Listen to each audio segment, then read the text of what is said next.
Hi hello എല്ലാവർക്കും എൻ്റെ പുതിയൊരു വീഡിയോയിലേക്ക് സ്വാഗതം. ഇന്ന് ഞാൻ ഉണ്ടാക്കാൻ പോകുന്നത് ഗുലാബ് ജാമുനാണ്.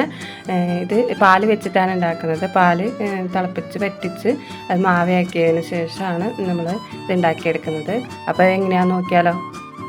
അതിനു മുമ്പ് ആദ്യമായിട്ടാണ് എൻ്റെ ചാനൽ കാണുന്നതെങ്കിൽ ഒന്ന് സബ്സ്ക്രൈബ് ചെയ്ത് ലൈക്ക് ചെയ്തേക്കണേ. വീഡിയോ ഇഷ്ടമായാൽ കമൻറ്റ് ചെയ്യാൻ മറക്കല്ലേ. ഇതിനായിട്ട് 1 ലിറ്റർ പാലാണ് ഞാൻ ഇവിടെ എടുത്തിരിക്കുന്നത്. അത് നന്നായി തിളപ്പിച്ചെടുക്കാം. ഇടയ്ക്കിടയ്ക്ക് ഇളക്കി കൊടുക്കണം, അല്ലെങ്കിൽ ഇത് തിളച്ച് പോവും.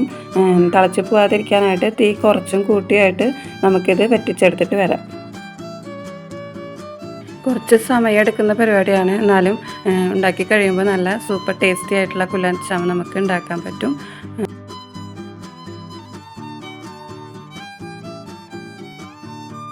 പാൽ ഇത്രയും വറ്റിച്ചെടുത്തിട്ടുണ്ട്. ഇനിയും കുറച്ചുകൂടി സമയം നന്നായി ഇളക്കി കുറച്ചും കൂടി വറ്റിച്ചെടുക്കണം. ഈ പരുവൊക്കെ ആകുമ്പോൾ നമുക്ക് തീ ഓഫ് ചെയ്യാം. തീ ഓഫ് ചെയ്തതിന് ശേഷം കുറച്ച് സമയം നന്നായി ഇളക്കി ചൂടാറുന്നത് വരെ നന്നായി ഇളക്കി കൊടുക്കണം. നന്നായി ചൂടാറിയതിന് ശേഷം നമുക്ക് 2 ടേബിൾ സ്പൂൺ മൈദ ചേർത്ത് കൊടുക്കുക. 1/4 ടീസ്പൂൺ സോഡാപ്പൊടിയും കൂടി ഇട്ട് നന്നായി ഒന്ന് കുഴച്ചെടുക്കുക.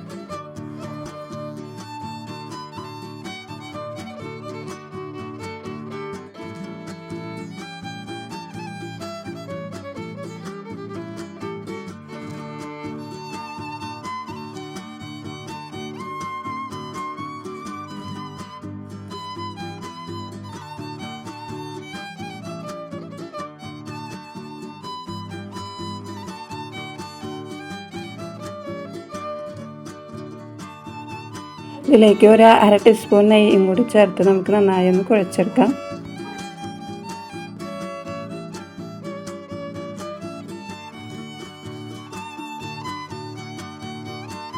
ഇനി ഇത് ചെറിയ ചെറിയ ഉരുളകളാക്കി എടുക്കാം. എനിക്കിത് ഒരു 30-32 ബോളുകൾ കിട്ടിയിട്ടുണ്ടായിരുന്നു. ഉരുളകളെല്ലാം നന്നായി ക്രാക്കൊന്നും വീഴാതെ നന്നായി ഉരുട്ടി മാറ്റി വയ്ക്കാം.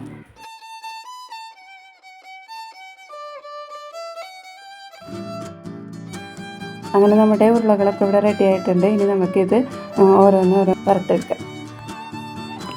ഒരടുപ്പിൽ പഞ്ചസാര ലായനി ഉണ്ടാക്കാനായിട്ട് വെച്ചിട്ടുണ്ട്. അപ്പുറത്തേൽ നമുക്ക് വറുത്തെടുക്കാനുള്ള ഓയിൽ ഒഴിച്ച് റെഡിയാക്കാം. ഓയിൽ നന്നായി ചൂടാവാൻ നിൽക്കണ്ട. ഒരു വിധം ചൂടായി കഴിഞ്ഞാൽ നമുക്ക് അതിലേക്ക് ഓരോന്നോരോന്നായിട്ട് ഇട്ട് കൊടുക്കാം.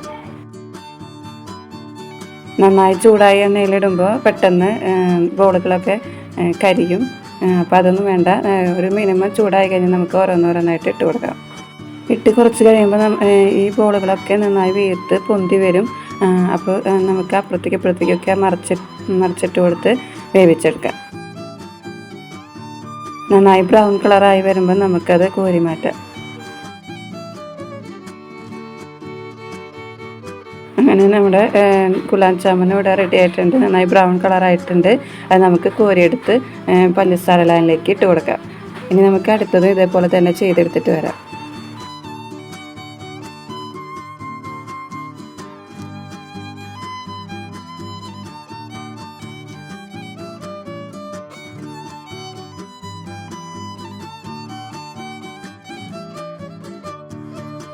അങ്ങനെ നമ്മുടെ 2ാം ട്രിപ്പും വറുത്ത് കോരി മാറ്റി വെച്ചിട്ടുണ്ട്.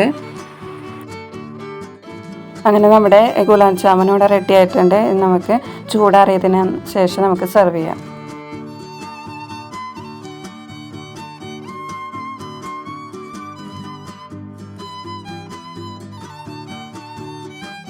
ഇനി ഇത് ചൂടാറിയതിന് ശേഷം നമുക്കൊരു അരമണിക്കൂർ ഫ്രിഡ്ജിലൊക്കെ വെച്ചൊന്ന് തണുപ്പിച്ച് തിന്നു കഴിഞ്ഞാൽ സൂപ്പറായിരിക്കും. നല്ല സൂപ്പർ ടേസ്റ്റിയാണ്. എല്ലാവരും ഒന്ന് ഉണ്ടാക്കി നോക്കണം. വീഡിയോ ഇഷ്ടമായ ലൈക്ക് ചെയ്യുക, ഷെയർ ചെയ്യുക, കമൻറ്റ് ചെയ്യുക, സബ്സ്ക്രൈബ് ചെയ്യുക.